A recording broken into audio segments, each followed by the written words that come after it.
Hello दोस्तों, आइए आज हम पढ़ते हैं क्रांतियाँ जो बहुत ही इम्पोर्टेंट है। ये हर एक एग्जाम में पूछी जाती हैं। तो आइए चलिए स्टार्ट करते हैं। देखिए, पहली क्रांति जो है हमारी हरित क्रांति। हरित क्रांति हरित क्रांति खाद्यान्न उत्पादन संबंधित है। देख क्वेश्चन कैसे पूछे जाते हैं। पूछा जाएगा कि हरित क्रांति का संबंध किससे है, तो ऑप्शन 4 दिए रहेंगे। तो हरित क्रांति का संबंध जो है खाद्यान्न उत्पादन से है। यानी कि हरित क्रांति से फायदा क्या हुआ, इसके कारण गेहूं और धान की पैदावार में अधिक वृद्धि हुई। इससे क्या हुआ, गेहूं और धान की जो पैदावार है इसमें बहुत ही वृद्धि हुई, लोगों को जागरूक किया गया। तो भारत में हरित क्रांति के जनक कौन है, तो भारत में हरित क्रांति के जनक है एम.एस. स्वामीनाथन। और विश्व में कौन है, नॉर्मन बोरलॉग है। अगर विश्व में हरित क्रांति जनक पूछा जाए तो नॉर्मन बोरलॉग है, और भारत में अगर बात की जाए तो एम.एस. स्वामीनाथन है। और देखिए अगला है, अगली क्रांति हमारी श्वेत क्रांति। तो श्वेत क्रांति का संबंध आप समझ ही गए होंगे, दुग्ध उत्पादन से। यानी क्वेश्चन आता है कि श्वेत क्रांति का संबंध किस क्षेत्र से है, तो श्वेत क्रांति का संबंध है दूध उत्पादन से, दुग्ध उत्पादन से। तो इसकी शुरुआत 1964-65 में हुई, जिसे आगे ऑपरेशन फ्लड भी कहा जाता है। मजा अगर आ जाए कि ऑपरेशन फ्लड किसे कहते हैं, तो श्वेत क्रांति को ही कहते हैं। भारत में श्वेत क्रांति जनक कौन है, डॉक्टर वर्गीज कुरियन है। देखिए कभी कभी पूछ लेता है कि श्वेत क्रांति का संबंध किससे है, और कभी कभी पूछ लेता है कि श्वेत क्रांति के जनक कौन है। तो आपको ध्यान रखना है, श्वेत क्रांति जनक कौन है, डॉक्टर वर्गीज कुरियन। देखिए अगला क्वेश्चन क्या है, गुलाबी क्रांति। तो गुलाबी क्रांति का संबंध है, यह प्याज और झींगा मछली के उत्पादन से है। यानी कि गुलाबी क्रांति का संबंध या तो प्याज उत्पादन से आ सकता है, या तो झींगा मछली के उत्पादन से आ सकता है। तो आपको ध्यान रखना है कि मान लीजिए पूछा जाए कि गुलाबी क्रांति का संबंध किससे है, तो प्याज उत्पादन से और मछली के उत्पादन से, झींगा मछली के उत्पादन से। ये भारत विश्व का सबसे बड़ा झींगा मछली उत्पादक देश बन गया है। भारत जो है विश्व का सबसे बड़ा झींगा मछली उत्पादक देश बन गया है। और भारत में गुलाबी क्रांति जनक कौन है, दुर्गेश पटेल। दुर्गेश पटेल जो है गुलाबी क्रांति के जनक हैं भारत में। अगला क्वेश्चन है नीली क्रांति। तो नीली क्रांति का संबंध जो है मछली उत्पादन से है। मत्स्य उत्पादन में वृद्धि के लिए चलाई गई थी। और इस 2013-14 में भारत में 95.8 लाख टन मछली का उत्पादन हुआ था। भारत विश्व का दूसरा सबसे बड़ा मछली उत्पादक देश बन गया है। और भारत में नीली क्रांति जनक कौन है, तो भारत में नीली क्रांति जनक है अरुण कृष्णन।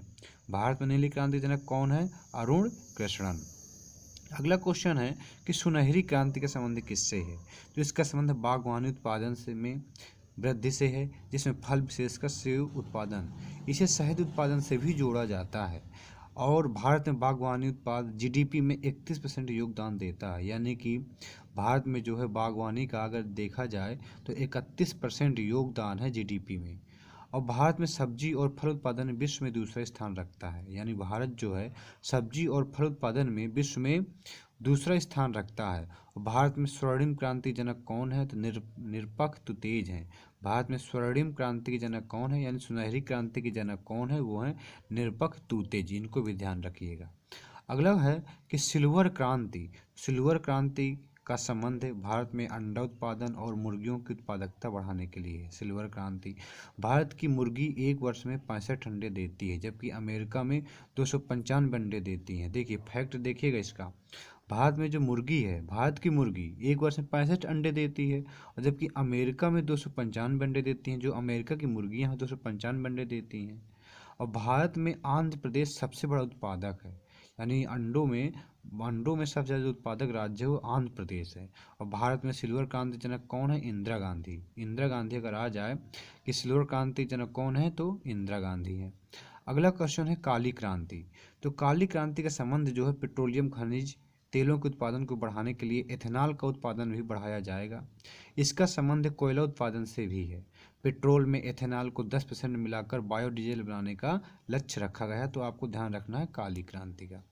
अगला क्वेश्चन सदाबहार क्रांति। तो इसका उद्देश्य देश की मिट्टी को उन्नत बनाना, किसानों को लोन दिलाना, रेन वाटर हार्वेस्टिंग एवं कृषि क्षेत्र को बढ़ाना है। इसके माध्यम से देश को पूरी तरह खाद्यान्न में निर्भर बनाना है। भारत में सदाबहार क्रांति जनक कौन है, सुश्री स्वामीनाथन है। ये भी आपको ध्यान रखना है।